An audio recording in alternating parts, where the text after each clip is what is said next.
Monsieur le Président, bonsoir et merci d'avoir accepté ce grand entretien, le troisième depuis votre prise de pouvoir. Un large entretien pour toucher les grands sujets de préoccupation des populations, mais aussi pour parler de l'actualité internationale. Et pour planter le décor, pourquoi avez-vous choisi cette grande interview et non un message à la nation, comme il est de tradition à l'occasion du 3 août, et ce, depuis 104 ans. Monsieur le Président, bonsoir. Aouzu billahi minash shaitani rajim. Bismillahir rahmanir rahim. Assalamu alaikum wa rahmatullahi ta'ala wa barakatuh. Merci d'avoir organisé cet entretien. Et permettez-moi, avant de répondre à cette question, de rendre un hommage mérité aux forces de défense et de sécurité, au peuple nigérien, au peuple de la Confédération et à l'ensemble des victimes du terrorisme, sans oublier, bien sûr, les familles qui supportent le fardeau et les blessés actuellement dans les centres hospitaliers. Allah subhanahu wa ta'ala accorde sa rahma à nos martyrs, qu'il couvre notre pays, le Niger, de sa rahma et l'ensemble des peuples de la Confédération.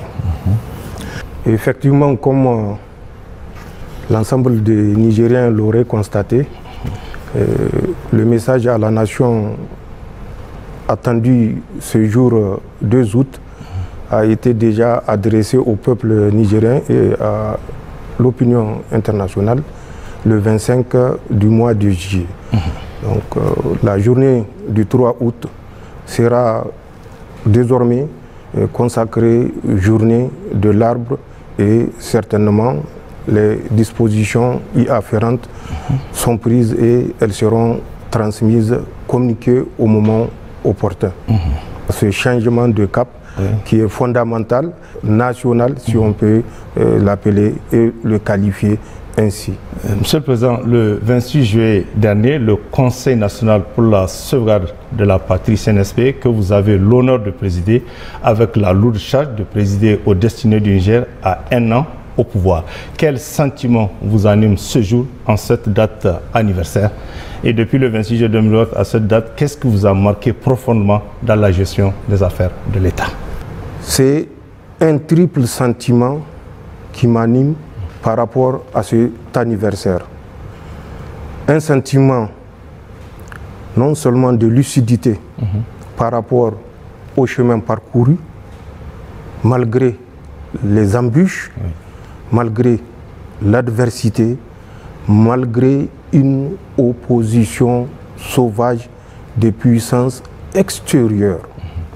Nous avons su, le 26 juillet, redonner au peuple nigérien un signe d'espoir. Et ce signe d'espoir, de souveraineté, a été la cause principale de tous les obstacles que nous avons dû surmonter au jour le jour pendant 365 jours. Le deuxième sentiment est un sentiment de fierté et de satisfaction.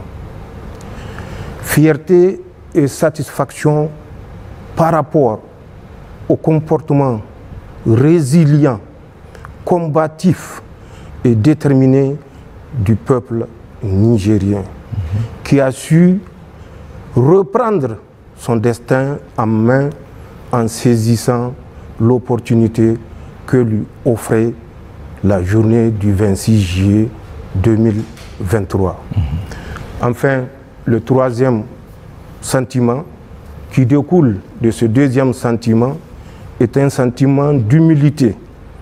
Humilité face au peuple qui est resté debout derrière le Conseil national pour la sauvegarde de la patrie et qui a su, pendant les 365 jours, sans faiblir, sans faillir, nous apporter les soutiens nécessaires qui nous a revigourés et qui nous a encore stimulé de prendre conscience que nous avons une grande responsabilité vis-à-vis de notre peuple et vis-à-vis du peuple de la Confédération.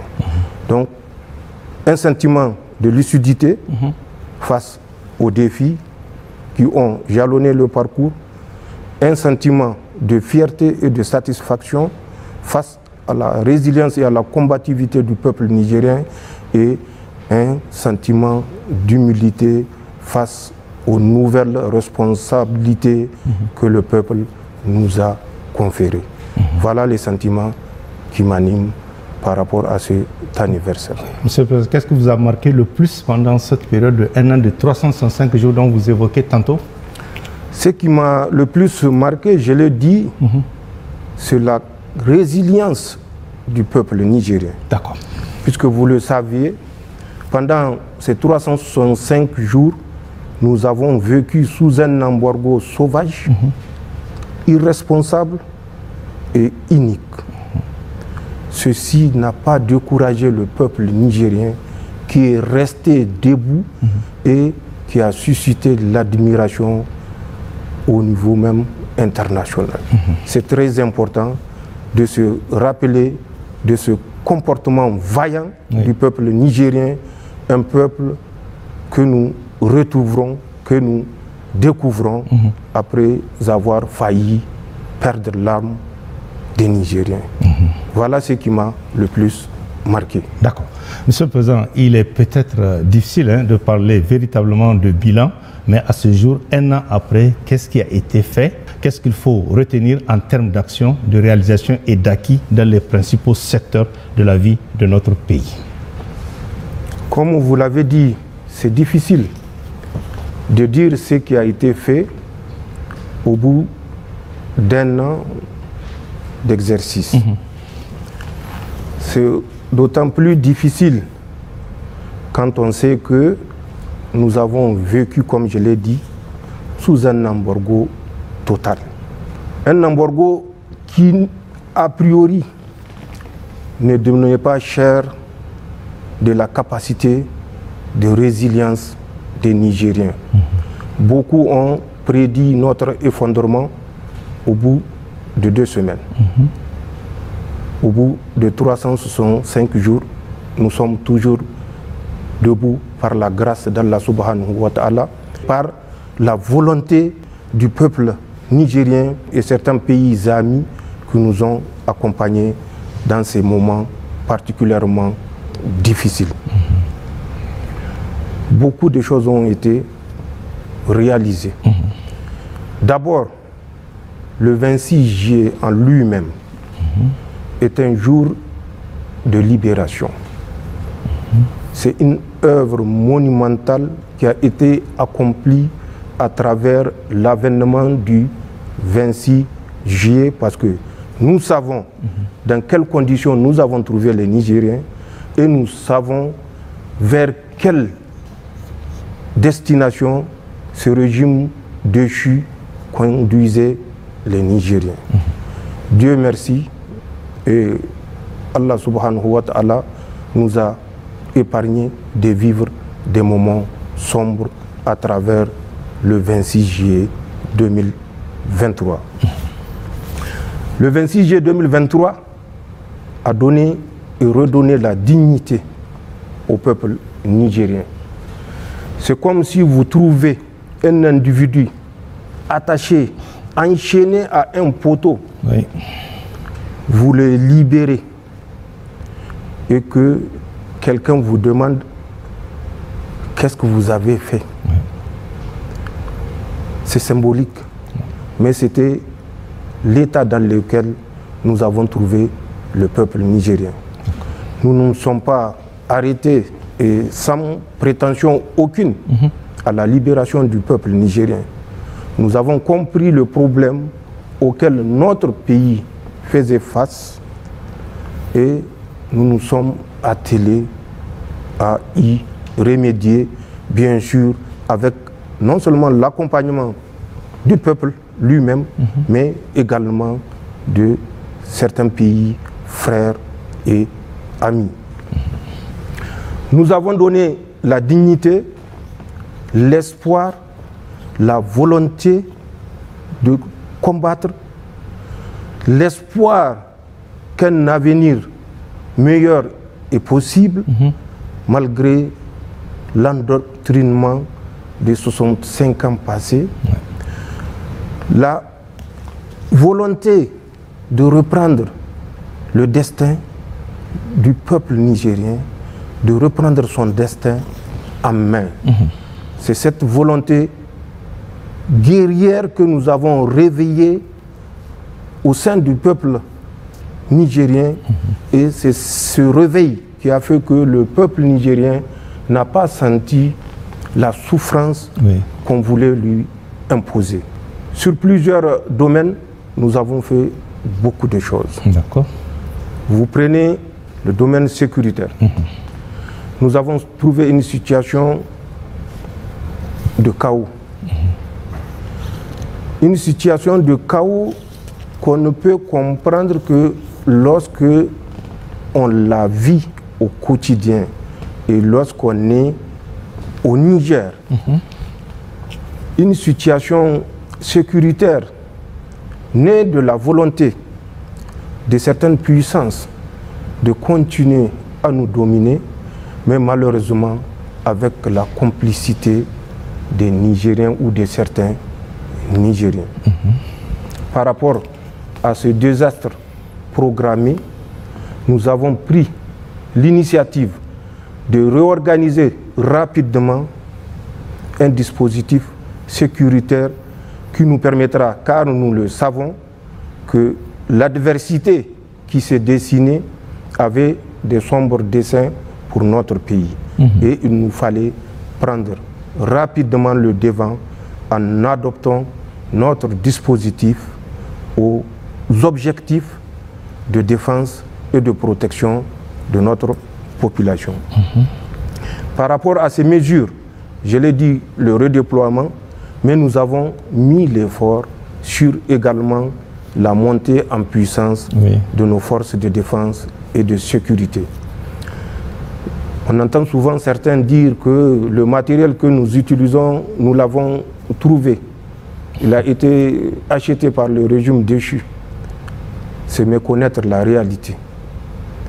Ce matériel a été mis à la disposition des forces de défense et de sécurité nigériennes par la volonté de certains pays que je tairai, mais pour lesquels aucun versement n'a été fait. Nous sommes arrivés sous embargo total et nous avons respecté les engagements pris par le régime déchu et procédé au paiement par échéance de ce matériel que nous exploitons. Nous avons également programmé la montée en puissance en effectif de nos forces de défense et de sécurité. Et le cas le plus récent est ce recrutement de 10 000 hommes qui a déjà commencé le 1er juillet et qui s'effectuera en 2 phases pour des raisons de formation de qualité. Enfin, l'effectif étoffé, il faut donner une formation adaptée, une formation appropriée, une formation qui réponde au contexte d'insécurité dans lequel nous nous sommes retrouvés. Nous avons également trouvé une situation qui s'est aggravée par l'embargo, comme je l'ai dit, sauvage et irresponsable. Sur le plan socio-économique, nous ne sommes pas restés les bras croisés à nous lamenter. Nous avons pris des initiatives endogènes qui consistaient d'abord à mobiliser les ressources internes nous permettant de faire face aux dépenses de souveraineté. Nous avons la fonction publique qui supporte des millions de Nigériens. Oui, tout à fait. Puisque nous avons cette particularité, derrière chaque fonctionnaire, c'est tout un village. C'est des familles. Donc, il fallait préserver ces dépenses de souveraineté et vaille que vaille les assurer. Et grâce aux agents de la Direction générale des impôts, des douanes, du Trésor, une mobilisation au-delà des espérances a permis de satisfaire ce besoin de dépenses de souveraineté. Nous ne nous sommes pas contentés de payer que le salaire, nous avons fait d'autres investissements. Nous avons assuré à nos scolaires, à nos étudiants, le paiement des arriérés de leurs frais d'études ou de certaines bourses qui datent de 2 ans, 3 ans. Oui. Malgré l'embargo, nous avons su assurer cette responsabilité. Nous avons, à travers le Fonds de solidarité, qu'il est important de rappeler le rôle également qu'il a joué et qu'il continue à jouer, car c'est ce même fonds qui nous a permis, je ne l'ai pas dit, de réaliser plus de 200 véhicules au profit des forces de défense et de sécurité. La discrétion, à certains moments, et surtout face à certaines intentions que nous connaissons, nous recommande d'être réservés. C'est ça. Donc ce fonds de solidarité, en plus d'avoir accompagné l'équipement des forces de défense et de sécurité, nous a permis de lancer le programme de la grande irrigation qui permettra à court terme de satisfaire 50% des besoins alimentaires des Nigériens. En plus du fonds de solidarité, nous avons créé la commission de lutte contre la délinquance économique, financière et fiscale, la COLDEF, qui a permis à l'État de rentrer dans ses droits. Certes, pas dans tous ses droits, puisqu'il y a des auteurs qui sont en fuite. Oui, bien sûr. Mais ils reviendront et ils répondront, et un seul COPEC ne saura disparaître. D'accord. À chacun son tour. Et comme le dit un proverbe Oui. Hausa, Karshen Tururua Ngurma. Sumye, vous connaissez en germain. Amajiri Gades. Oui. Nkwando Daino Agabari. Zama Fattaï Gakan. D'accord. Agaye Gazumbuganda. Au Igadouam. D'accord. C'est ce que j'ai à dire par rapport à ça. Donc la COLDEF va continuer le travail pour lequel elle a été créée. Elle a été accompagnée par non seulement le peuple nigérien, mais par surtout les autorités qui ont toujours affirmé qu'elles n'interviendront jamais dans le fonctionnement de cette structure très importante pour notre pays. Toujours dans le cadre des mesures socio-économiques que nous avons initiées, protéger un couloir stratégique qui a permis, malgré l'embargo, d'assurer la permanence du ravitaillement au profit de notre pays, au profit des populations. Certes, rien ne saura satisfaire l'homme, mais les forces de défense et de sécurité du Niger, du Burkina et du Togo font un excellent travail pour permettre à notre pays de ne pas souffrir les affres de la faim ni du chaos. Même si sous d'autres toits, dans certaines chaînes, on dit que c'est l'effondrement. Et l'effondrement, Inch'Allah, se produira ailleurs, mais pas au Niger. Nous avons su tenir debout le peuple nigérien est resté debout, le Niger est resté debout à travers ces deux premières mesures. La troisième mesure, c'est dans le domaine diplomatique et de coopération. Nous avons noué des relations de coopération avec des partenaires stratégiques et nous continuerons à nouer des rapports de coopération stratégique avec les partenaires qui respecteront l'intérêt unique du Niger et du peuple nigérien. D'accord. Ceci est également important à préciser car certains qui se sont rêvés en maître éternel du Niger ont commencé, c'est vrai il y a toujours les sursauts, mais ont commencé déjà à déchanter. C'est vrai, des pièges sont posés. Oui.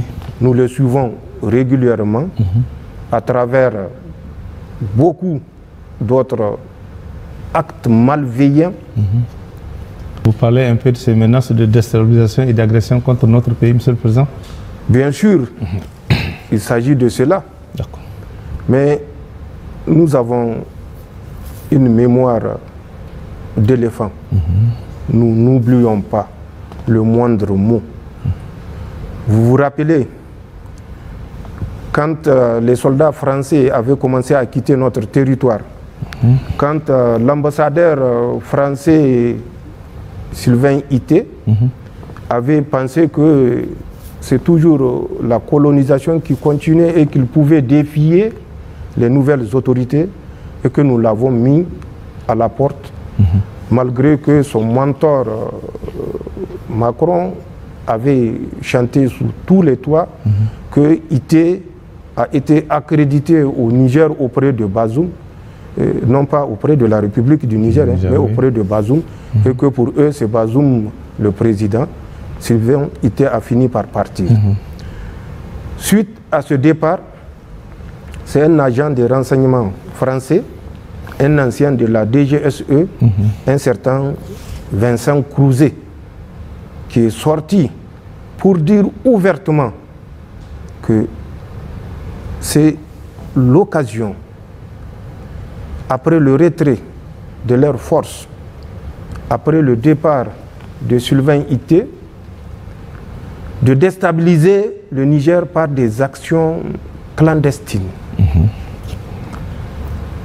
Nous n'avons pas pris ces propos à la légère et aucune affirmation ne doit être prise à la légère. Mieux, il ne faisait que répéter ce qu'il a entendu auprès de ses maîtres, notamment le président Macron, qui déjà en août, la première quinzaine du mois d'août 2023, avait initié une large concertation pour apporter une réponse corrective appropriée au peuple nigérien et au cas du Niger. Suite à ça, il a donné des instructions à un certain Jean-Marie Bockel, qui est le conseiller Afrique, paraît-il, de Macron, de trouver des solutions et en urgence pour que le cas Niger ne fasse école. D'accord. Après plusieurs mois et presque un an d'études, c'est ce qui a conduit à ce fameux commandement pour l'Afrique.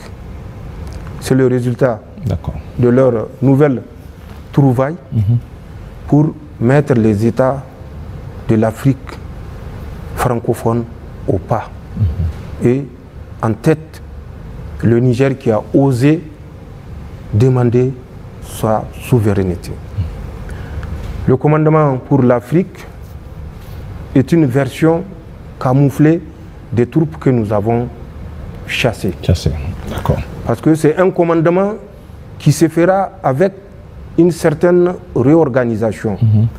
Notamment, les troupes qui sont au Tchad, particulièrement en N'Djamena, seront réduites de leur effectif pour ramener à 350, je dis bien N'Djamena, 350 hommes. Les troupes qui sont au Gabon, actuellement autour de 400, vont être ramenées à une centaine. Les troupes ivoiriennes, elles seront maintenues. Ils ont dit qu'ils ont à peu près 600 hommes. Ça, c'est leur problème. Ils vont les maintenir. Ils vont créer 2 commandements supérieurs qui seront un basé à Dakar au Sénégal et le deuxième à Libreville au Gabon. La différence pour verser la poudre aux yeux des Africains consistera dans le commandement qui sera désigné.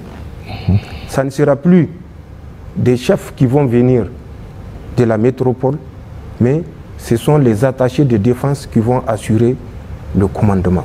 D'accord. Et à travers ça, un chef d'état-major au nom d'un certain Pascal Yanni a été désigné. Et le 4 septembre de cette année, ce commandement sera fonctionnel avec par position 50 à 60 hommes qui vont monter en puissance pour être à 100 ou 150 hommes. Avec un commandement, comme je le dis, discret, parce qu'il sera assuré par les attachés de défense qui sont déjà sur place au niveau des ambassades des pays qui ont bien sûr des ambassades françaises. Bien sûr. Mais ce n'est certainement pas le cas du Niger et ça ne sera certainement pas le cas du Niger. Donc cette volonté maladive de déstabiliser le Niger s'est propagée à travers le repositionnement de tous les agents de la DGSE française que nous avons chassés de notre territoire. Ils sont repositionnés au Bénin, je le dis et je le répète. Ils sont repositionnés au Nigeria. Vous savez le fameux Thomas Gliozo, qui était le chef de poste niveau 2, ici à Niamey, qui était passé pour être juste le chef de la sécurité de l'ambassade. C'est un agent de la DGSE française. Et ce que j'ai dit est une évidence. D'accord. Je vais vous faire un peu sa biographie.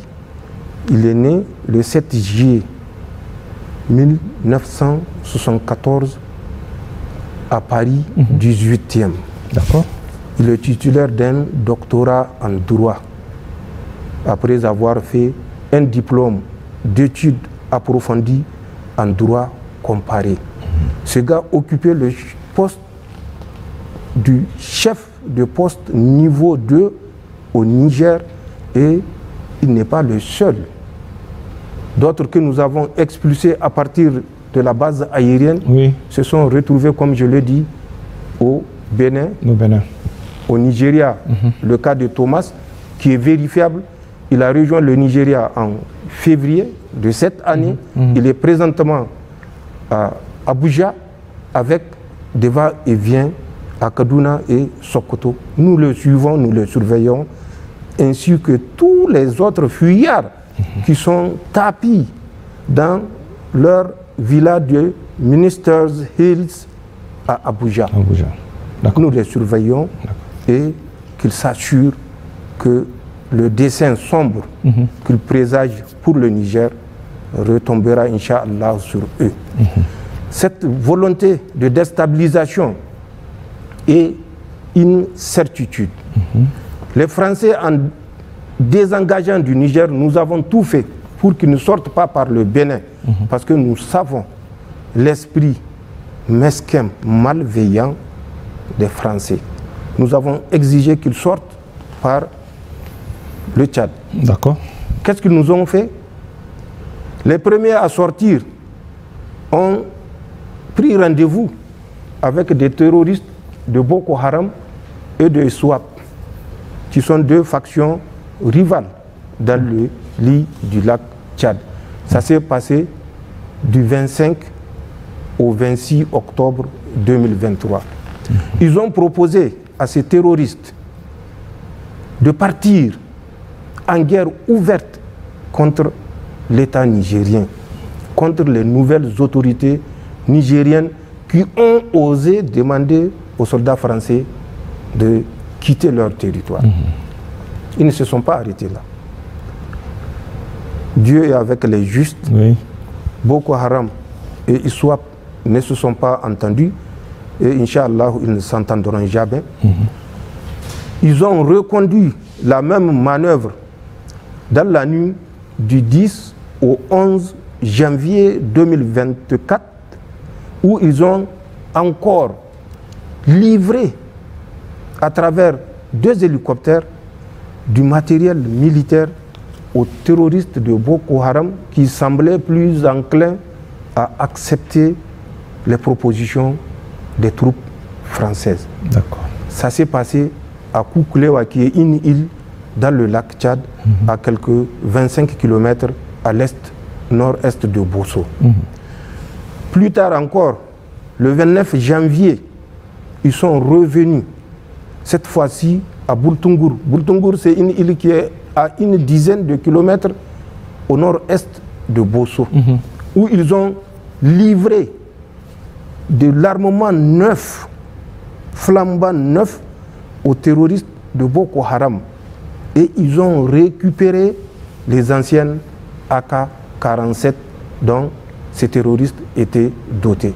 Ils ont pris les dispositions pour effacer les numéros, pour qu'on ne puisse pas retracer l'origine de ces armes. C'est des actes comme ça que les Français ont posés et continuent à poser. Nous savons qu'ils ont des répondants tapis dans nos villes. À Niamey, ici même à Niamey. À Niamey, comme à Agadez, comme à Maradi, comme un peu partout. Mais qu'ils sachent que nous les surveillons. Et eux et leurs répondants, qu'ils se le tiennent pour dit, une fois pour toutes, nous les suivons. Et au moment opportun, nous agirons. Nous avons compris leur piège à travers certaines organisations non gouvernementales, à travers certaines compagnies de sécurité. Nous avons mis fin. Et comme en matière de nuisance, ils sont illimités en imagination, nous serons plus illimités en imagination que pour protéger notre pays. Ce qu'ils souhaitent pour le Niger, à travers les échanges qu'ils ont, à travers les échanges, les correspondances, les appels qu'ils ont avec leurs répondants, l'intention ou les intentions qu'ils ont ne vont pas prospérer. Je veux vous dire, plus grave, la France, le 16 juin exactement, a fait circuler à travers ses services de renseignement des éléments de la DG2SE qui sont au Bénin, a fait circuler l'information comme quoi 2 Occidentaux ont été enlevés avec leur guide dans le W béninois. Mais le W béninois est entre les mains des Français. Le parc du W. Mais le parc du W, il est entre les mains des Français. Les services de renseignement de la DG2SE sont à l'intérieur du parc. Nous savons les activités auxquelles ils se livrent. Et les Occidentaux qu'ils ont annoncés pour enlever, pour être enlevés, sont un Canadien et un Danois. Nous savons que c'est faux. D'abord, ce n'est pas le mode d'action des terroristes. Quand les terroristes prennent des otages, ils gardent tout le monde. Bien sûr. C'est à travers des négociations qu'ils libèrent ceux qui sont encombrants. Ce n'est pas ce qui s'est passé à travers cette prise d'otages. Ils ont libéré les guides béninois et ils ont gardé les 2 otages entre parenthèses. Mais nous savons que ce n'est pas des otages, c'est des spécialistes en artifice, en technique de guérilla et de combat sous bois. Ces gens ont été conduits dans la base de Fada où était l'émir Jafarou Diko, alias Émir Mahmoud. D'accord. Ils ont formé ces terroristes dans la pose des engins explosifs improvisés, dans les techniques de combat, de recherche, de renseignement. Après cette base, un certain Jules Habib et Sambo Doktoro étaient partis avec une Toyota Land Cruiser récupérer ces deux spécialistes pour les amener vers une autre position qui était entre le village de Boulel et Boulkassi. Pour ceux qui connaissent cette zone, c'est à l'intérieur du Burkina. Ces gens étaient jusqu'à la date du 15 juillet sur cette position. Ils continuent à entraîner les terroristes alors que les Français les ont fait passer pour être enlevés par des terroristes. Oui. Alors qui est le vrai terroriste? Ah oui. Donc c'est pour vous donner une idée. Beaucoup d'autres actes dont nous avons des éléments. Bien sûr. Non seulement des éléments vocaux, mais des éléments écrits pour étayer ce que nous disons. La France est derrière ce terrorisme qui endeuille les familles nigériennes. C'est une parenthèse et au moment opportun, nous sommes prêts à porter toutes les preuves de ce que nous disons actuellement. Donc, cette volonté de déstabilisation, les Nigériens doivent le comprendre, est réelle. Il n'y a rien d'imaginaire. C'est une volonté et la France n'hésitera pas, à travers en tout cas les autorités actuelles, à passer à l'acte dès que les Nigériens auront baissé la garde. Nous ne baisserons pas la garde. Le Niger sera debout, Inch'Allah. D'accord. Monsieur le Président, indépendamment de toute cette situation que vous venez d'écrire sur la déstabilisation de notre pays, pouvez-vous rassurer un peu de plus les plus sceptiques que le Niger est tenu et dans la bonne voie pour recouvrer pleinement sa souveraineté? Ça ne sert à rien de chercher à rassurer un sceptique. D'accord.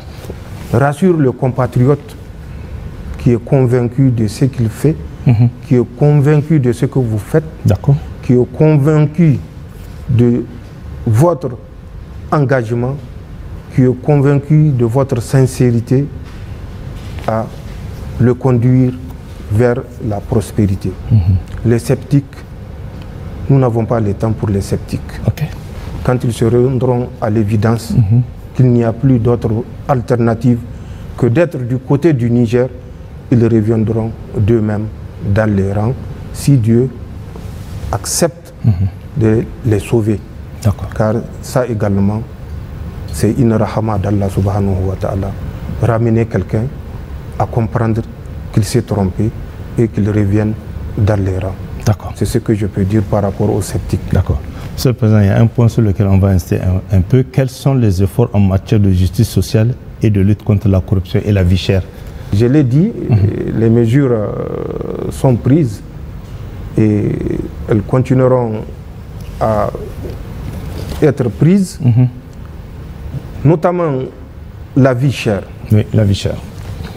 La vie chère a un lien, en tout cas au Niger, avec ce que je viens de dire. Nous avons des éléments où les agents français avaient pris contact avec des opérateurs économiques. Nous avons des éléments audio, nous avons des éléments écrits où ils demandaient à ce dernier de faire disparaître toute leur quantité de vivres, des magasins, de les disséminer dans des pays favorables. Quand je dis favorable, pas favorable au Niger, bien sûr. Et nous savons ces pays où ces quantités ont été disséminées. D'autres ont purement et simplement intercepté des bateaux chargés de vivres qu'ils avaient commandés pour les revendre tout simplement pour créer la pénurie au Niger et pousser le peuple à dire trop, c'est trop au Conseil national pour la sauvegarde de la patrie. Mais ils sont venus trop tard. Ouais. Le peuple a compris là où il va. Plus personne ne le détournera de l'objectif de souveraineté, d'indépendance et de liberté. Nous avons certainement, et ce n'est pas notre souhait, d'abuser de la confiance que le peuple a placée en nous. Sûr. Nous comprenons les souffrances du peuple parce que nous les avons vécues et nous les vivons avec le peuple. Nous avons pris les dispositions pour mettre des sommes importantes à la disposition de l'OPVN pour acquérir sur le marché les céréales. Le ministre du Commerce, le ministre délégué aux Finances, le directeur général de l'OPVN ont fait 2 semaines de mission dans des pays amis afin de constituer des stocks qu'on mettra soit gratuitement, soit à prix modéré à la disposition des populations nigériennes.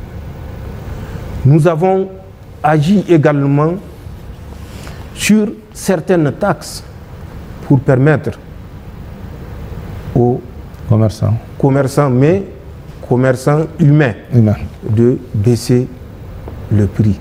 Et vous l'avez vu, certains ont accepté de nous accompagner. Les autres, puisque nous savons déjà le dessin qui était caché derrière leur connexion avec ces Français, ne vont jamais baisser le prix afin de permettre aux populations d'assurer la survie, puisque un pays qui est sous embargo, on ne peut parler de survie. N'eût été la grâce d'Allah subhanahu wa ta'ala, la compréhension de certains pays qui nous ont accompagnés, nous ne saurons pas dire où est-ce que nous serions. Nous en serons aujourd'hui. Certainement pas. D'accord. Donc, c'est des mesures que nous avons prises et toujours, je l'ai parlé, je l'ai dit, j'en ai parlé, la grande irrigation, c'est peut-être pas immédiat, mais c'est une voie.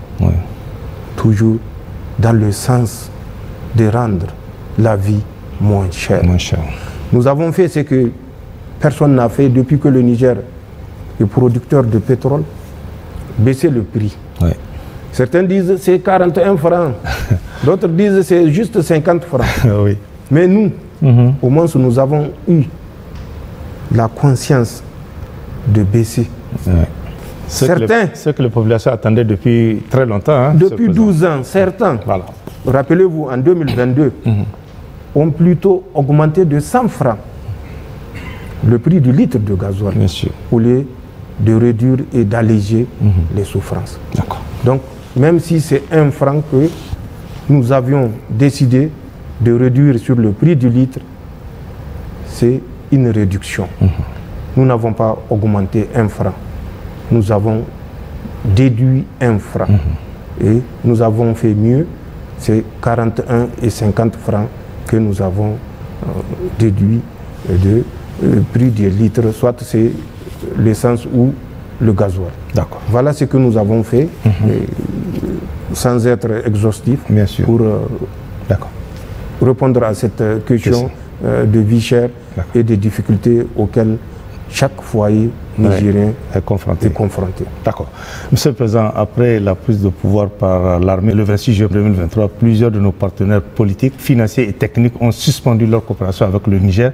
Mais depuis lors, les Nigériens observent tous les efforts diplomatiques que le CNSP et son gouvernement sont en train de déployer pour une reprise de la coopération avec ses partenaires. L'on peut dire qu'il y a aujourd'hui une reprise totale de la coopération avec nos partenaires. Qu'en est-il exactement?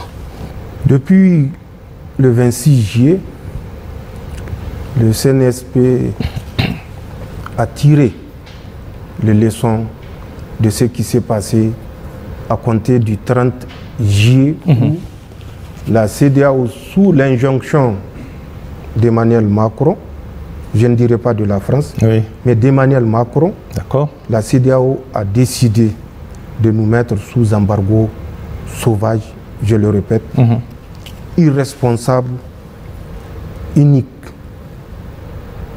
Nous avons tiré les leçons puisque beaucoup de partenaires, sous le couvert de la démocratie, la grande démocratie, qui punit 27 millions de Nigériens pour un seul individu Nigérien, entre parenthèses. Oui, bien sûr.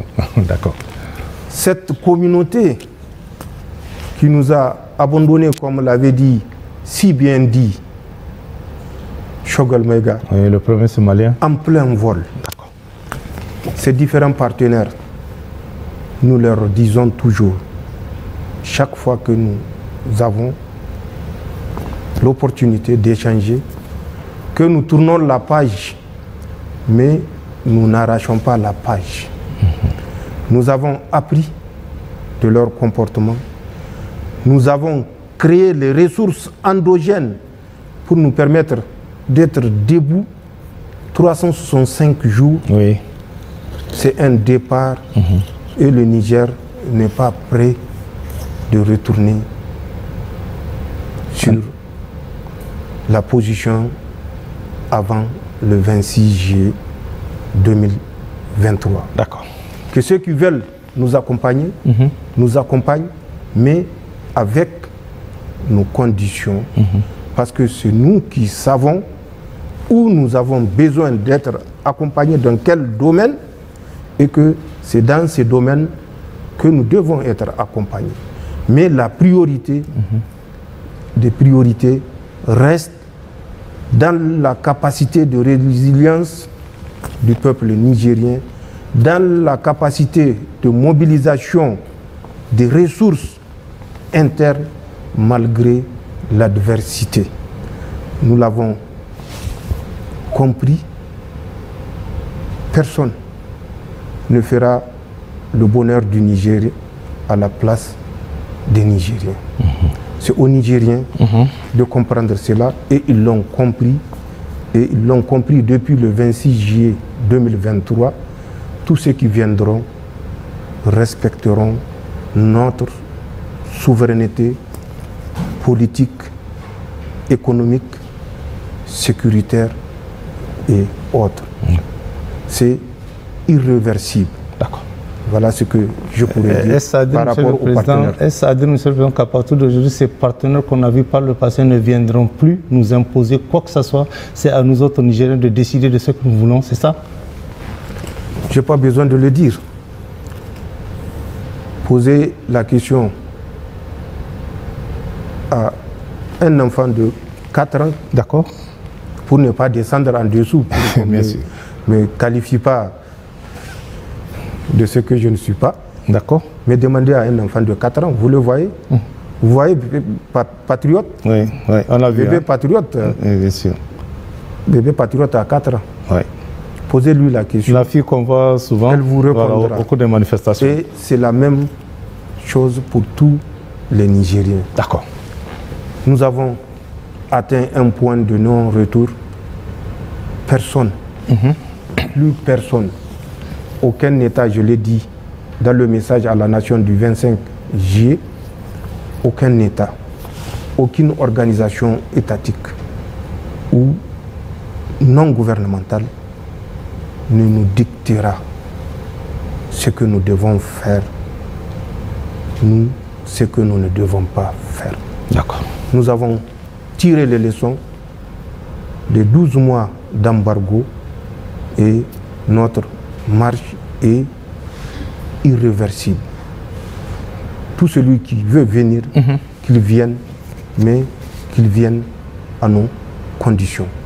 Nous avons compris que nous sommes dans un monde de relations géostratégiques où, certes, les intérêts de l'autre qui viendra vers vous doivent être préserver, oui, mais d'abord les intérêts des Nigériens. D'accord. Et ça, dans tous les domaines.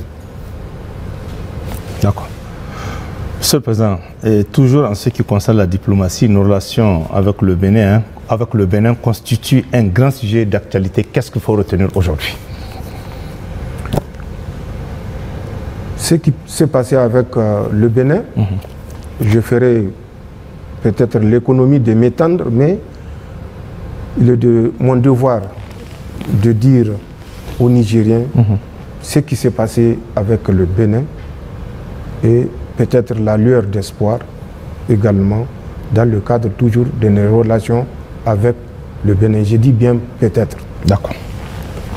Le 30 juillet, quand la CEDEAO avait décidé de mettre le Niger sous embargo, le président Talon, c'est à partir d'Abuja qu'il avait appelé pour dire d'interrompre tout chargement, tout franchissement des moyens nigériens. Quand je dis moyens, je veux dire moyens automobiles qui chargeaient au port de Cotonou ou qui ont chargé de l'intérieur du Niger et qui sont sur le pont de Malanville, poste frontalier. D'ailleurs, l'unique que nous avons avec le Bénin. C'est à partir de Abuja au Nigeria qu'il avait pris cette décision. Parce qu'il fallait punir les Nigériens qui ont osé prendre leur destin en main. Tout à fait normal, en tant que président du Bénin, qu'il donne des ordres. Même si nous pensons qu'il y avait une autre façon de faire qui consistait à laisser transiter ce qui est chargé au port de Cotonou. Mais c'est une décision souveraine prise par un responsable d'un État souverain. Nous avons vécu cet embargo total du côté de notre poste frontalier avec le Bénin. Le pipeline, entre-temps, les travaux n'ont pas été impactés par l'embargo. Jusqu'à la fin de l'exécution des travaux du pipeline, aucune contrainte parce que le président Talon s'était déplacé en Chine pour donner cette garantie aux autorités chinoises qu'il ne fera entrave en aucune manière et il va respecter les accords entre la République du Niger et la République du Bénin, qui disait qu'en aucun cas les travaux du pipeline ou l'exploitation du pipeline ne peut être entravée par l'une ou l'autre des parties. Les travaux se sont poursuivis donc malgré l'embargo. Le premier bateau a été chargé. Le deuxième bateau était arrivé. Le président Talon s'est rappelé tout d'un coup que le Niger, entre-temps, la CEDEAO ayant levé l'embargo, le Niger a refusé d'ouvrir sa frontière. La frontière, oui. Quand ils ont fermé la frontière, nous avons acté. Nous ne sommes pas intervenus pour dire que le président Talon a mal agi. Quand il va de notre sécurité, sachant ce que nous savions et que nous savons toujours, de ce qui s'est tramé au Bénin, à travers justement les agents de la DGSE française au Bénin, quand les gens parlent de base, il n'y a pas de base, mais une action de déstabilisation subversive ne se mène pas avec des troupes conventionnelles. Sinon, ça ne serait pas une action subversive. La subversion, les gars n'ont qu'à consulter le dictionnaire. Que veut dire, en termes littéraires, la subversion? Sans parler du domaine des spécialistes. Que veut dire la subversion? Donc, le fait de dire qu'il n'y a pas de base, c'est des camps avancés pour lutter contre le terrorisme. Mais nous savons ce que nous savons. Nous savons ce qui s'est passé au Bénin. Au Bénin, automatiquement, je vous ai dit, après la décision de la CEDEAO, le président Talon a pris la mesure et la responsabilité sur lui d'appliquer à la lettre les mesures de la CEDEAO. C'est un État souverain, je l'ai dit. Il est libre de faire ce qu'il veut. Mais qu'on nous laisse également cette liberté de protéger notre pays. Nous savons déjà le 25 du mois d'août 2023, la France avait loué 3 hélicoptères Super Puma auprès d'une société qui s'appelle Elenka, d'une nationalité que je tairai. Ces Super Puma étaient déjà sur le tarmac de Kandi. Le 26, déjà, ils étaient à Kandi. C'est ça. Pour donner la correction au Niger qui a osé dire trop, c'est trop. En plus de cela, des éléments de subversion, comme ils l'ont prédit, étaient positionnés à l'aéroport international de Tours. C'est même un aéroport international que les Français ont réhabilité expressément. Toujours au Bénin? Au Bénin, à Tours. D'accord. Tours est à 7 km à l'ouest de Parakou. L'aéroport international de Tours est à 6,8 km à l'ouest de Tours. D'accord. Cet aéroport a été réactivé, rénové. Les Français avaient débarqué des agents avec du matériel à travers des vols cargo qui ont atterri. Le premier vol à 2 h du matin, le deuxième à 3 h du matin, pour débarquer du matériel. Parce qu'il fallait le gré, les comptes au Niger. Nous savons que des agents des renseignements en tenue civile étaient à l'hôtel GB de Kandi le 25, le 26 du mois de septembre 2023. Ils étaient en tenue civile en reconnaissance. Il fallait reconnaître l'aérodrome de Porga, qui fait 2 km 100, à la lisière de la frontière, toujours dans le parc W, à la lisière de la frontière Bénin-Burkina Faso, 2 km à l'intérieur du W côté Bénin, 2 km donc de la frontière burkinabé. Cet aéroport de Porga est entre les mains des Français. D'accord. Officiellement chargé de préserver le parc. Mais vous vous rappelez de cet officier des eaux et forêts du Bénin qui avait élevé la voix contre les agissements qui s'est passé dans ce parc à travers la réalisation de cette piste. Et vous savez le sort qui lui a été réservé. Donc nous savons, c'est une évidence que cet aéroport dont nous avons les coordonnées que je pouvais dire exactement. Ensuite, ces mêmes agents de renseignement français étaient dans un village qu'on appelle Alpha Kouara, où il y a une piste, mais de moindre ampleur également.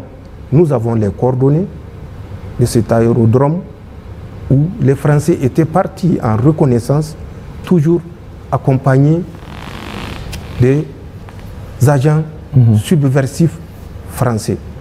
Nous savons que l'école normale de Kandi, qui a été abandonnée, une école normale abandonnée qui est à la sortie nord de Kandi, est occupée par ces agents subversifs français où ils avaient évolué avec 10 Toyota Hilux, une matriculation civile, notamment de l'administration béninoise. La sécurité de ces gens était assurée par la police républicaine du Bénin. Nous savons également, toujours dans leur recherche des points, des positions à partir desquelles ils vont déstabiliser le Niger, ces mêmes agents ont effectué une mission de reconnaissance sur les hauteurs sud-ouest du village qu'on appelle Madikali. Nous savons tout cela, avec les effectifs précis.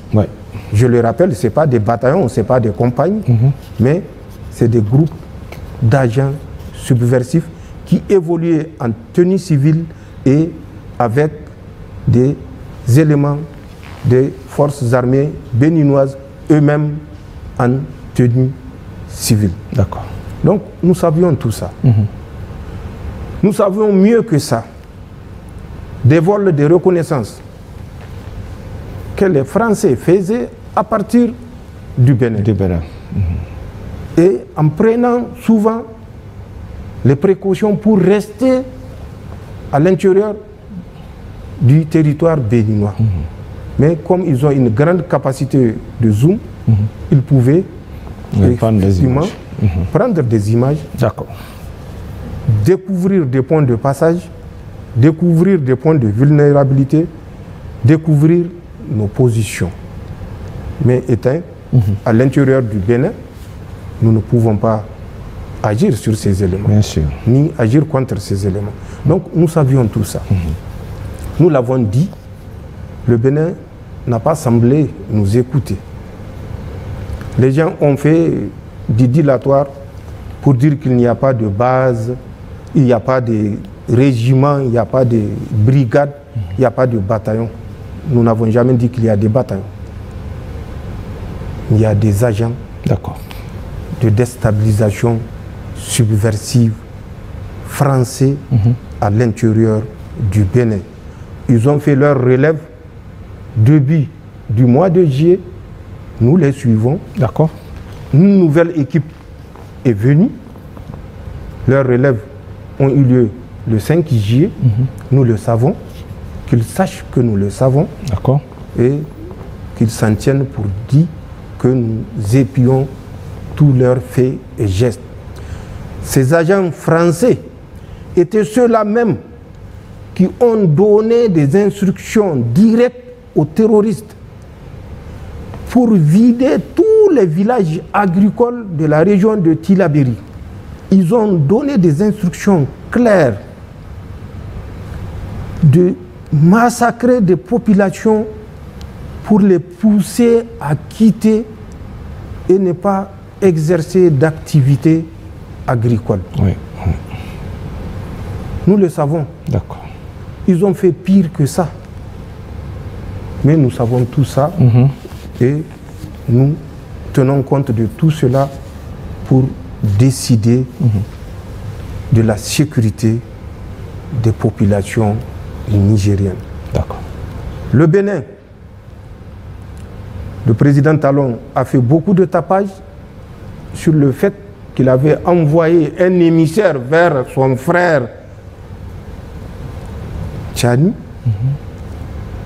un frère qu'on affame parce que Macron l'a voulu, et un frère qu'on pense qu'il y a encore des liens de fraternité avec ce frère qu'on a voulu déstabiliser. Mais rétablissons les faits, puisque je n'ai jamais parlé de ça. Aujourd'hui, je parlerai de ça. De quoi s'agit-il? Le 26 du mois de juin, le PDG de China National Oil Development Company, était venu ici, à Niamey. Je l'ai reçu en audience avec l'ambassadeur de la République populaire de Chine. Il a émis le vœu qu'une rencontre puisse avoir lieu, une rencontre tripartite.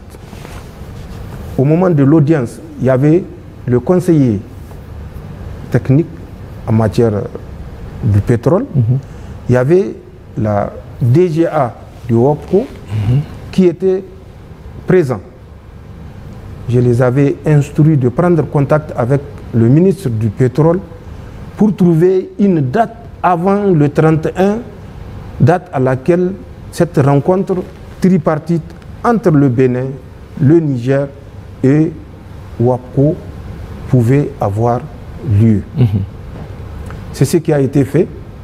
Déjà, les échanges sont partis le 26, je crois, du mois de juin. Le ministre de l'eau et de l'énergie du Bénin était venu dans le cadre de cette rencontre tripartite. Il se trouvait qu'au moment où il était venu au Niger, le Premier ministre était en déplacement. Malheureusement, la deuxième personnalité dans l'ordre protocolaire qui devait assurer l'intérim était le ministre d'État, ministre de l'Intérieur. Oui. Il était couché. La troisième, c'était le ministre de la Santé, qui a reçu le ministre béninois à l'issue de la rencontre qui avait duré 2 jours, 48 heures, dont les images ont circulé, ont été passées à la télé nationale, où il se disait satisfait de la mission qu'il avait effectuée dans le cadre de cette rencontre tripartite. Tout d'un coup, il a pensé qu'il est porteur d'un message du président Talon vers le président Tchani. Et il a souhaité me rencontrer. Les messages officiels font l'objet d'un traitement spécifique à travers le ministère des Affaires étrangères. D'accord. Il aurait fallu qu'il le dise avant de quitter le Bénin. Après la rencontre tripartite, il souhaiterait transmettre au président du Conseil national pour la sauvegarde de la patrie un message de son frère, le président Talon. Le ministère des Affaires étrangères lui aurait répondu en fonction de mon calendrier. Voilà ce qui s'est passé. D'accord. Et voilà la vérité, les faits, et ça a donné lieu à une polémique internationale.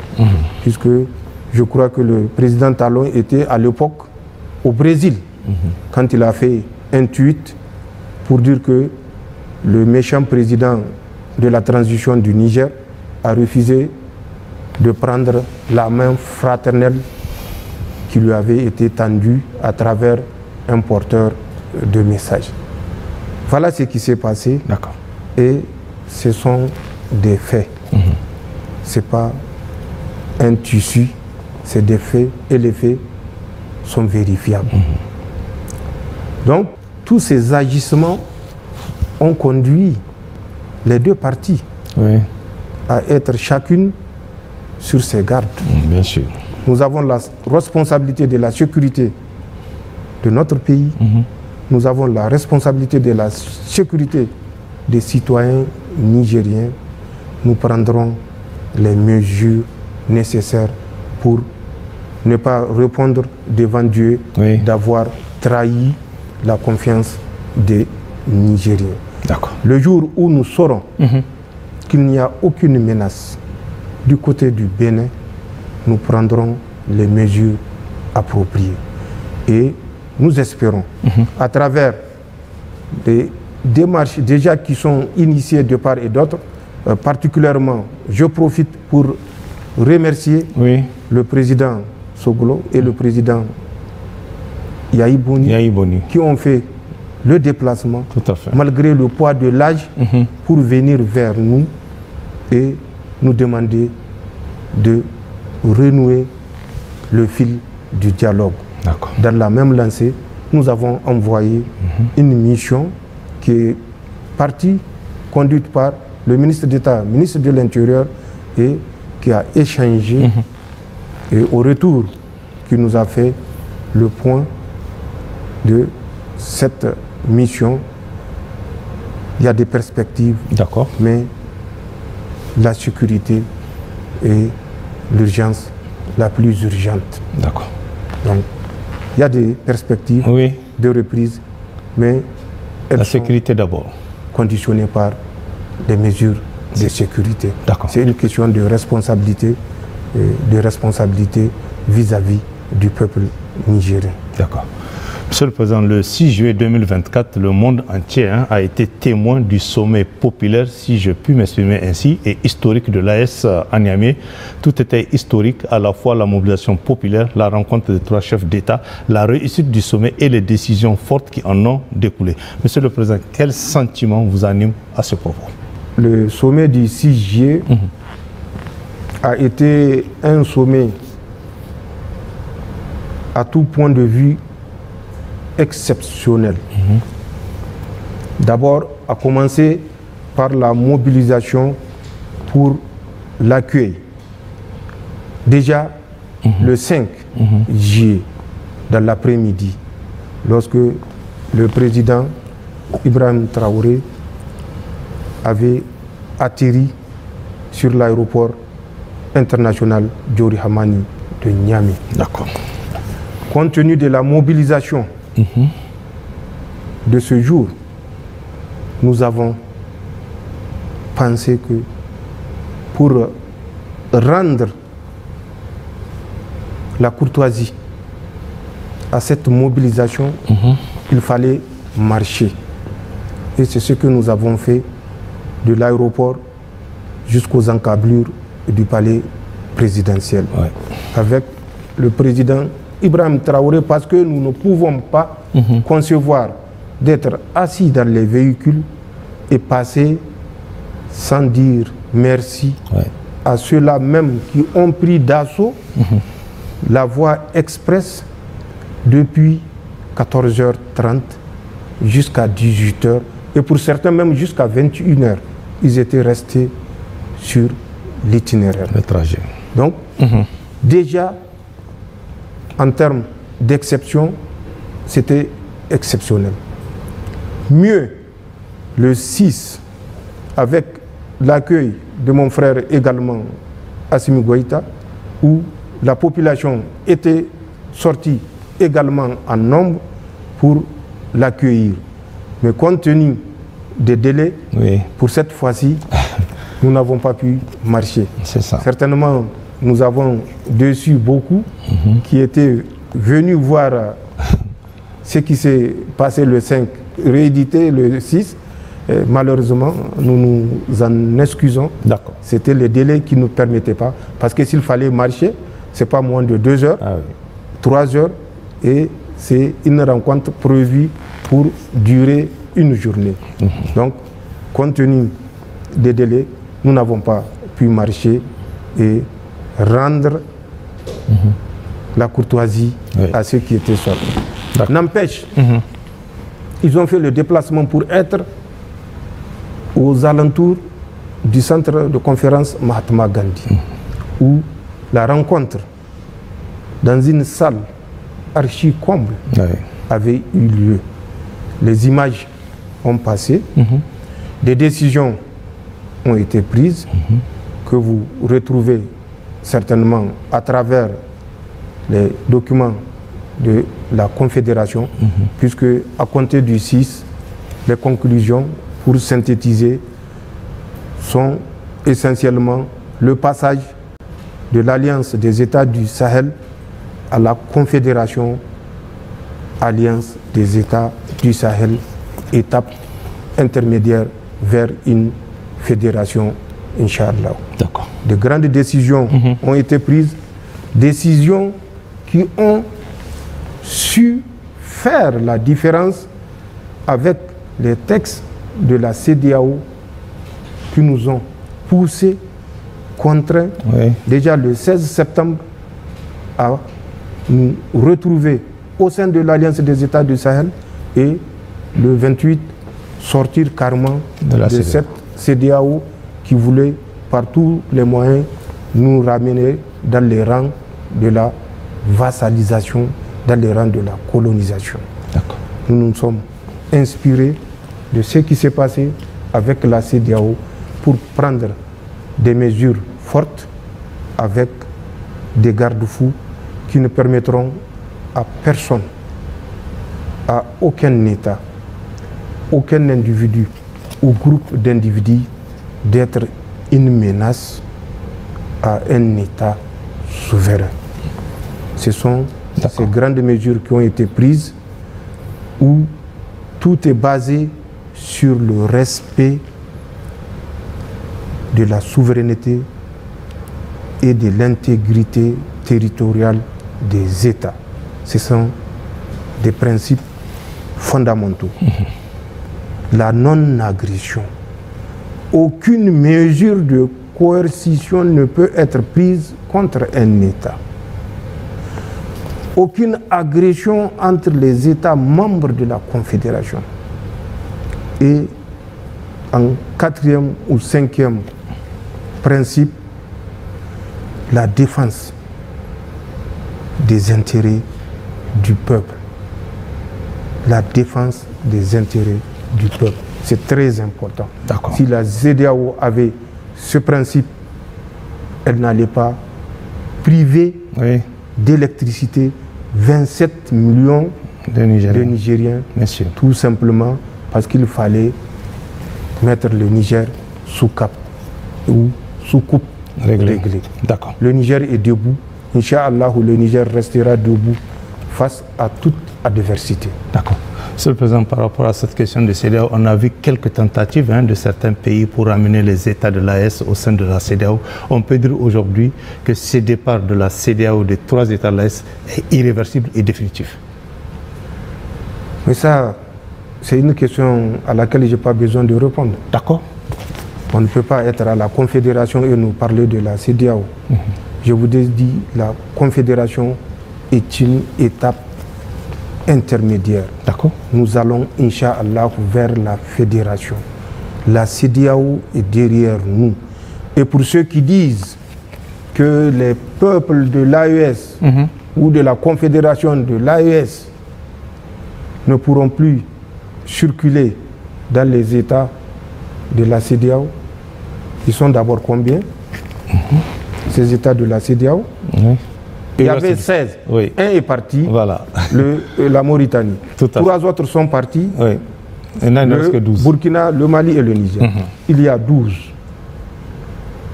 Nous sommes à 194 États reconnus. Dans ces 182 États, est-ce que c'est la CEDEAO? C'est les règles de la CEDEAO qui s'appliquent dans les 182 États? De la même façon que nous avons des ressortissants au sein de la CEDEAO, ces pays de la CEDEAO ont des ressortissants au Niger. Que personne ne se laisse divertir. Toute mesure contre la Confédération se verra immédiatement appliquer la réciprocité. C'est tout ce que j'ai à dire par rapport à cette question. Je crois que je n'ai pas besoin de répondre. Les faits doivent répondre à ma place. Merci, Monsieur le Président. Monsieur le Président, le samedi 13 juillet dernier, le Premier ministre a rendu public le document qui inscrit dans le marbre votre vision pour un Niger véritablement indépendant et prospère, ce qu'on dit habituellement l'Aboussani Zantiankassa. Cette vision articulée autour de 4 grands axes résume votre ambition pour un Niger nouveau, souverain, prospère et en sécurité. Par ailleurs, nos générations actuelles ont été les témoins privilégiés de vos décisions courageuses et historiques de réintégrer dans le domaine public de l'État nigérien les permis pétroliers et miniers de Bilma, R5, R6 et R7, ainsi que Umaram, entre autres. Ce qui confirme votre volonté, Monsieur le Président, celle du CNSP et de son gouvernement, d'affirmer la souveraineté du peuple nigérien sur ses ressources naturelles. question, Monsieur le Président, dans votre politique de refondation de l'État nigérien et de reconquête de notre souveraineté, quelles seront les prochaines étapes et les derniers chantiers à venir? Merci. Vous avez dit Labousanino Zanchan Kassani. Je commenterai encore Hala Lady Non. Hala Lady Non. Ah, ok. Lady Amen. Et Niger. Lady Amen Niger. D'accord. Hana Hala Lady France. Na France. C'est ce que je vais ajouter. C'est un peu, Monsieur le Président? C'est un peu, et que ceux qui comprennent, et que ceux qui ont des difficultés à comprendre, comprendront un jour. D'accord. Labousanino, Zanchan Kassani, ce n'est pas seulement un groupe de mots, c'est un état d'esprit. Quand vous dites Labousanino, vous devez avoir conscience qu'il n'y a rien en dehors de votre foi qui elle-même recommande loyauté envers sa patrie. Aucun acte, aucun sacrifice, quand vous dites Zanchan Kassani, n'est hors portée du Nigérien qui dit Zanchan Kassani. De la même façon dont les forces de défense et de sécurité sont en train de consentir les sacrifices ultimes de leur vie, tout celui qui dit Labousanino Zanchan Kassani, Halale du non, doit se dire qu'il doit se sacrifier s'il le faut, mais pour le lait du Niger, pour la terre de nos ancêtres, pour le Niger. Labousanino, ce n'est pas un slogan pour demander des postes. Zanchan Kassani, ce n'est pas un slogan pour demander des privilèges. Halale du non, c'est un slogan pour être disponible 24 heures sur 24, 365 jours sur 365 jours, sur le faux, pour défendre la patrie. D'accord. C'est ça que les Nigériens doivent comprendre. Pour revenir au document auquel vous avez fait allusion. Oui, sur votre vision. Cette vision ne date pas de juillet. C'est un document, le directeur de cabinet ici présent peut le confirmer, qui date de octobre 2023. D'accord. Mais chaque chose, deux facteurs essentiels doivent être pris en compte, qui sont le contexte et l'opportunité. Labousanni, qui se retrouve à travers ce document, répond à un contexte. L'opportunité de le porter à la connaissance des Nigériens ne s'était pas présentée en octobre. Pour des raisons évidentes et connues des Nigériens. Nous avons attendu.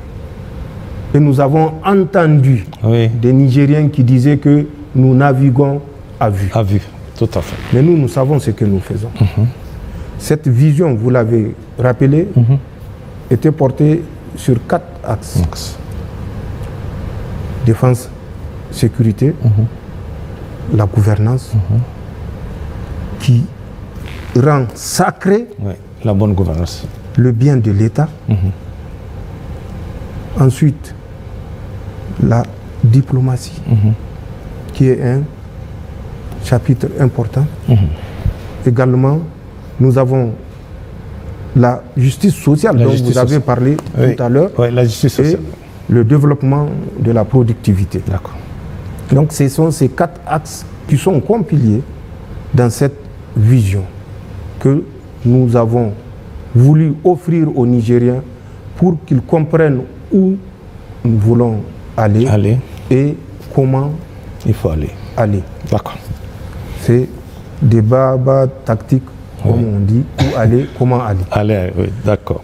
Effectivement, c'est ça que le Premier ministre avait présenté le 13 du mois de juillet, puisque l'opportunité de le présenter était enfin arrivée. Tout ce que Dieu fait est bon, tout ce que Dieu fait est juste. Ouais.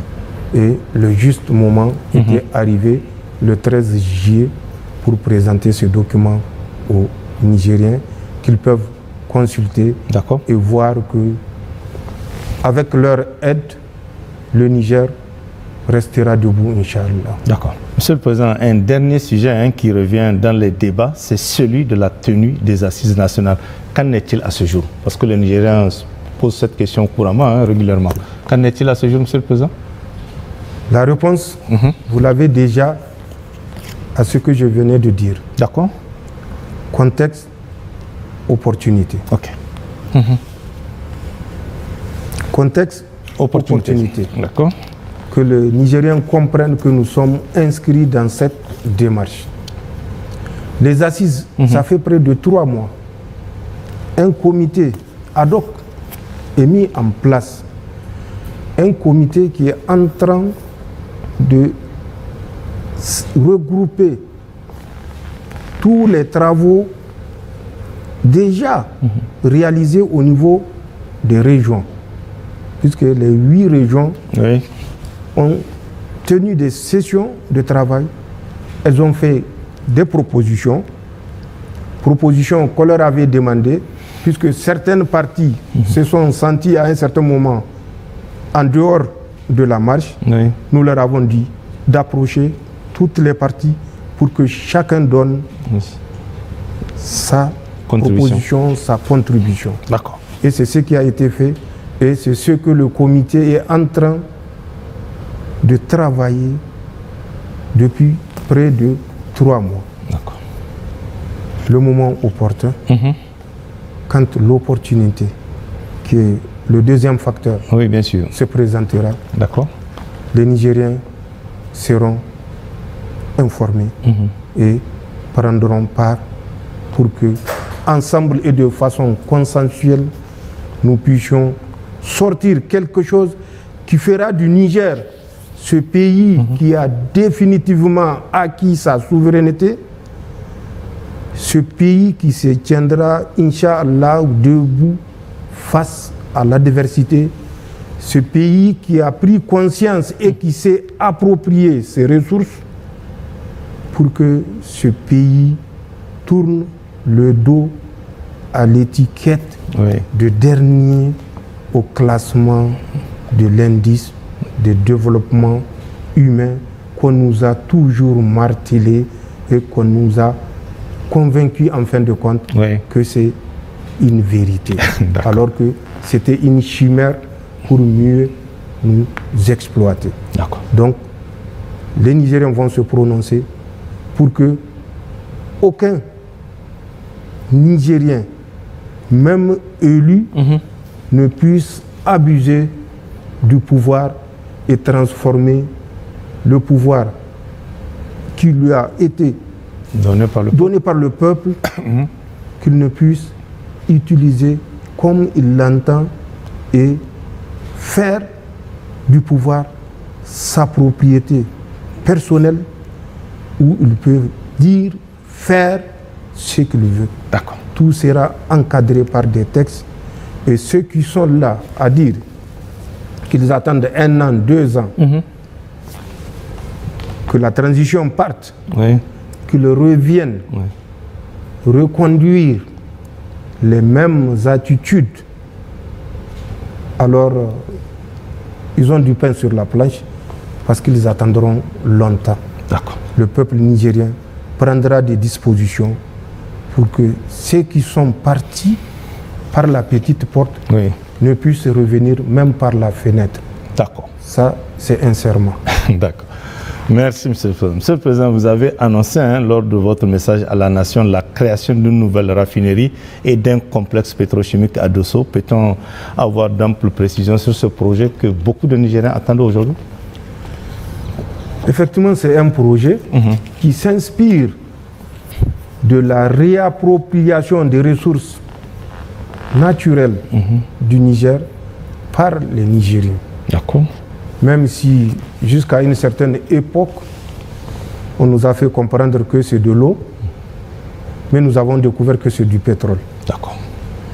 Et malheureusement, ce pétrole, ceux qui ont passé leur temps à dire que c'est de l'eau, sont ceux-là même qui font une exploitation familiale du revenu ou des revenus du pétrole, qui ont endetté le Niger en prenant des sommes colossales pour des besoins privés personnel, au détriment du peuple nigérien. Nous avons compris que ce pétrole qui est dans le sous-sol nigérien doit profiter aux Nigériens. Et nous sommes résolus à exploiter de la façon la plus transparente, mais la plus profitable au peuple nigérien, ces ressources pétrolières. Pour ce faire, il va falloir mettre fin à l'exportation du pétrole brut. Nous avons un marché, nous avons une confédération qui est un marché de plus de 72 millions d'habitants avec des besoins énergétiques énormes. Nous voulons être le centre du monde à travers les échanges par voie ferroviaire, par voie aérienne, par voie routière. Nous aurons besoin de beaucoup d'unités industrielles. Il nous faut de l'énergie. Oui. Qu'est-ce que nous allons faire? Qu'est-ce que nous devons faire? Le brut, au lieu de l'exporter, nous allons le transformer sur place. D'accord. En le transformant sur place, nous allons produire tout ce dont nous avons besoin pour satisfaire les besoins de nos compatriotes et par extension des peuples de la Confédération. Cette raffinerie ne sera pas une raffinerie isolée, elle sera doublée d'un complexe pétrochimique. Les possibilités d'un complexe pétrochimique sont énormes. Les possibilités de transformation du pétrole en plusieurs autres dérivés, ce potentiel-là est énorme.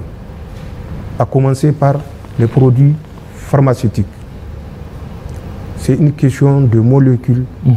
Nous allons mettre le prix qu'il faut pour que cela voie le jour.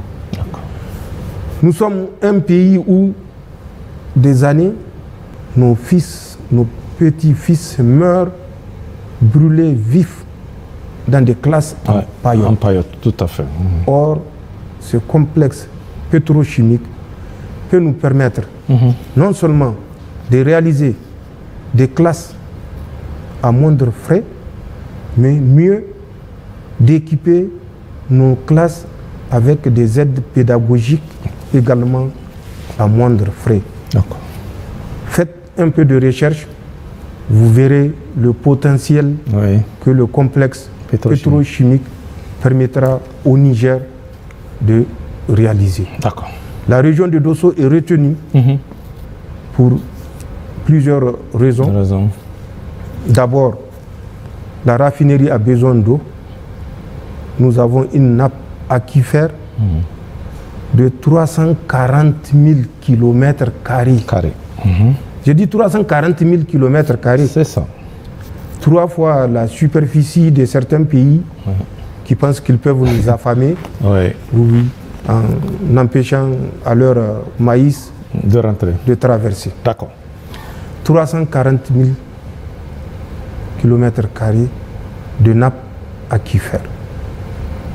Donc, problème en matière d'eau résolue.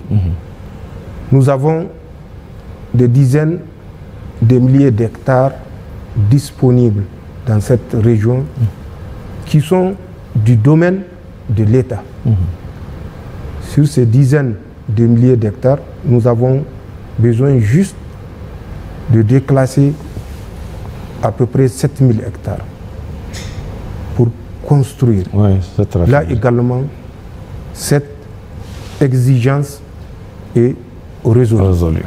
Nous avons les dispositions sécuritaires, puisque quand vous faites une raffinerie doublée d'un complexe pétrochimique, oui, ce n'est pas vu d'un bon œil par tout le monde.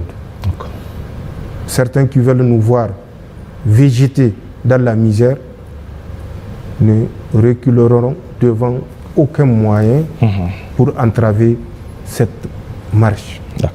Donc, nous tenons compte également de l'environnement sécuritaire pour avoir choisi ce site de Dosso. Nous avons également un autre facteur qui est la proximité avec le pipeline qui fait couler les océans Atlantiques. Environ 1200 km. C'est tous ces facteurs favorables mis ensemble qui nous ont amenés à choisir Dosso, et déjà les sociétés sont retenues, elles sont invitées pour venir au Niger, discuter, voir quelle est la meilleure offre, parce que tout ce que nous ferons s'inscrira également dans ce souci de faire en préservant l'intérêt de notre pays. Donc cette raffinerie n'est pas une chimère, ce complexe pétrochimique non plus. Des compagnies sont retenues. Il reste les négociations qui vont suivre pour nous permettre de retenir la meilleure offre pour le bonheur et l'intérêt des Nigériens. D'accord. Monsieur le Président, avant-dernière question, Monsieur le Président, certains de nos compatriotes qui ont quitté le Niger au lendemain des événements du 26 juillet alimentent des fausses informations dans les réseaux sociaux sur votre gestion du pouvoir. Que répondez-vous face à ces critiques? Parce que chaque jour, on les voit sur les réseaux sociaux, ce qui est dit. C'est ce que je disais tout à l'heure. L'insecte éphémère. L'insecte éphémère. Oui. D'accord. Vous ne le connaissez pas, c'est ça qu'on appelle Soumgué. Oui. Il a des ailes. Tout à fait. Mais au bout de quelques minutes, il perd les ailes. Et il revient terrestre et non aérien. Parce que les ailes ne lui seront plus d'aucune utilité. C'est la même chose que j'avais dite tout à l'heure par rapport à ceux qui ont fui et qui pensent à partir de leur zone refuge, ils peuvent s'attaquer impunément au Niger. Ils sont au Nigeria, je vous ai dit, à Abuja, au quartier gracieusement mis à leur disposition, qu'on appelle Ministers Hills. Ils sont dans d'autres pays africains et européens, nous les savons, d'autres même américains. Ils ont mis entre eux et nous 2 à 3 océans. Mais le Niger, c'est le Niger. Bien sûr. Et le Niger est éternel. D'accord. Les gens qui ont choisi de vivre en exil vivront longtemps en exil. Nous avons vu des chiffres fantaisistes, macabres, où les éléments de FDS sont tombés dans une embuscade entre ESA et Tankademi. 500 morts. Les FDS du Niger sont tombés dans une embuscade entre Ikarfan et Sanam. 237 morts. Et malheureusement, il y a des oreilles apparemment saines, je dis apparemment, qui écoutent ces absurdités et qui tiennent un décompte des organisations avec la couverture d'une certaine crédibilité. J'ai vu une communication où, depuis le 26 juillet 2023 au 26 juillet 2024, nous sommes à 1006 morts. J'ai dit, mais finalement, il ne reste plus rien de l'armée. Mais ça, c'est leur souhait. Mais Allah est avec le Niger. Bien sûr. Et rien de ce qu'ils prédisent pour le Niger ne se réalisera, Inch'Allah. D'accord. Nous les écoutons, nous notons. Et chacun répondra de ses actes, chacun répondra de ses écrits, chacun répondra de ses propos. Le Niger est éternel. Et je l'ai dit, nous prendrons les dispositions à travers les assises pour que des garde-fous, des dispositions particulières soient prévues, même dans 100 ans, en espérant qu'ils survivent 100 ans, ce qui n'est pas possible. Allah est grand. Mais ils ont tous au-delà de 50 ans. Pour l'instant, ceux qui ont 150 ans au Niger, j'en connais pas. Et certainement, Inch'Allah, ce n'est pas eux qui feront exception. Mais quel que soit le temps que ça prendra, même si ce n'est pas avec nous, ça sera avec d'autres Nigériens qui ont vécu ce que nous avons vécu, qui ont connu ce que nous avons connu, qui ont lutté ce que nous avons combattu et qui ont pris conscience.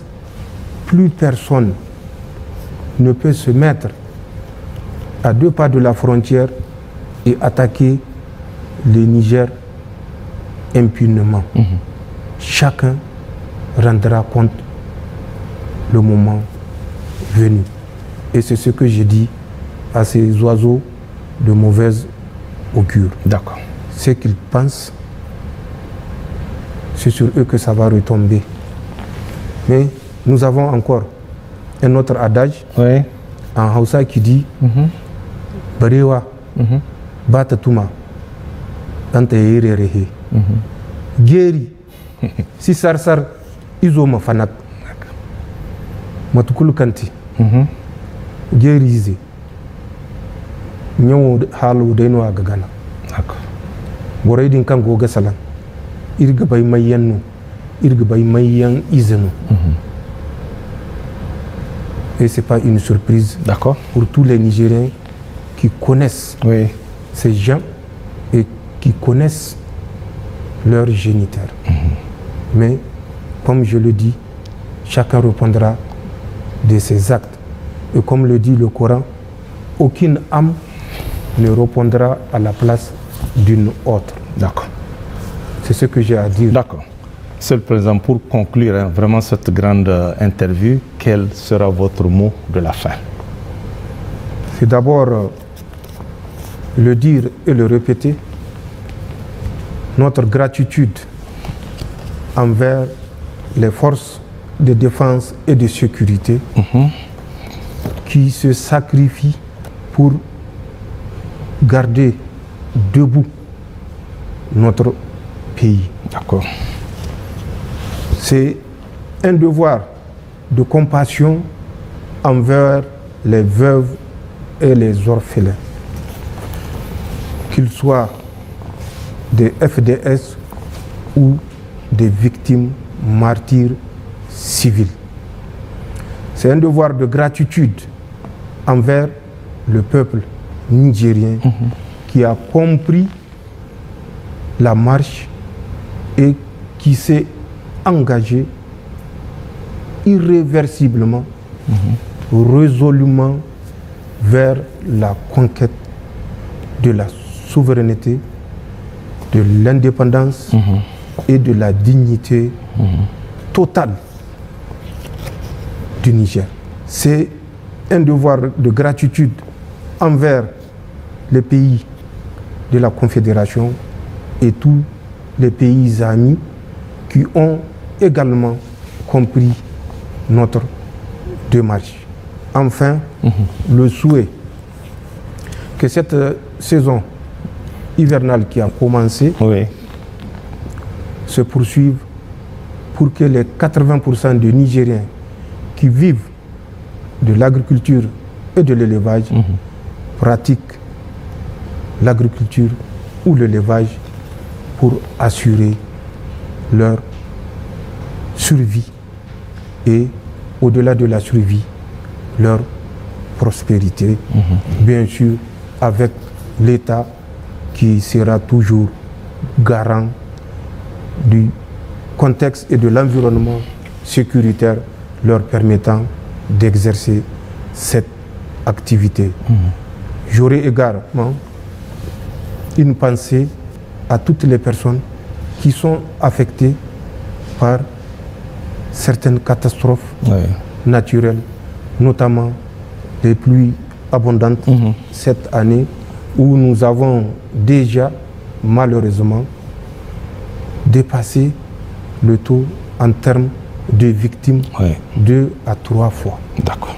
Donc c'est un devoir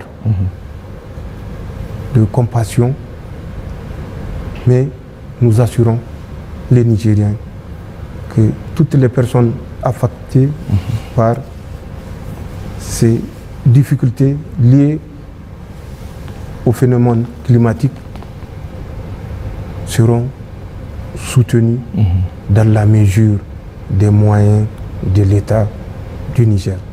Permettez-moi également de profiter pour, une fois de plus, féliciter les agents des impôts.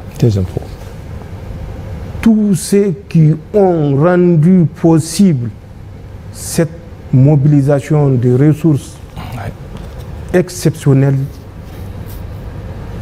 qui a en conséquence permis à notre pays, malgré les pronostics les plus sombres, de rester debout, d'assurer des dépenses de souveraineté. J'ouvrirai enfin une parenthèse pour parler de question de pensionnés. Aucun peuple ne veut voir ceux qui ont servi le pays se retrouver dans une situation de misère. Tout à fait. Et c'est pourquoi le Conseil national pour la sauvegarde de la patrie s'est évertué à travers cette mobilisation exceptionnelle des ressources pour que, avant la fin de chaque mois courant, que les pensionnés soient payés pendant ces 10 mois. 10 mois d'embargo. 10 mois d'embargo, tout à fait. Si à un certain moment, au niveau des services compétents, il a été constaté qu'au moment où le paiement était trimestriel, les sommes dues étaient à peu près le tiers des sommes trimestrielles actuellement. Il y a des questions à se poser. Tout à fait. Il faut peut-être voir la méthode la meilleure pour que l'on sache qu'est-ce qui se passe exactement. Mais rien que dans le cadre du paiement des bonifications qui sont trimestrielles, conformément au décret qui les accordait, nous avons de 2023 au premier semestre 2024 des dépassements de 5 milliards 433 millions. Ah oui. Il faut qu'on sache Oui, bien sûr. où sont passés. Oui. Et ça, je parle seulement de la bonification. Bonification. 5 milliards 433 millions, c'est à peu près 800 classes. Oui, oui. 800 classes. 800 classes, tout à fait. C'est combien de milliers d'élèves qu'on aurait sortis des classes paillotes. Oui, tout à fait. Et cela, je crois que aucun grand-père, aucun père ne voit à redire. Bien sûr. Si le fait d'arrêter pour voir qu'est-ce qui se passe, qu'est-ce qui provoque cette hémorragie et porter des solutions, je crois aucun parent ne trouvera cela comme un manque d'égard envers les anciens. Oui, bien sûr. C'est peut-être la méthode par laquelle c'est fait, peut-être la spécialité de certains Nigériens qui n'ont aucune connaissance sur l'objet, le pourquoi, mais qui passent leur temps à écrire sans chercher à s'informer. Peut-être que ce sont ces éléments mis bout à bout qui ont créé une certaine situation de, je ne dirais pas de tension, mais de malaise. Où certains ont cru comprendre que le service compétent n'a aucun égard pour les anciens.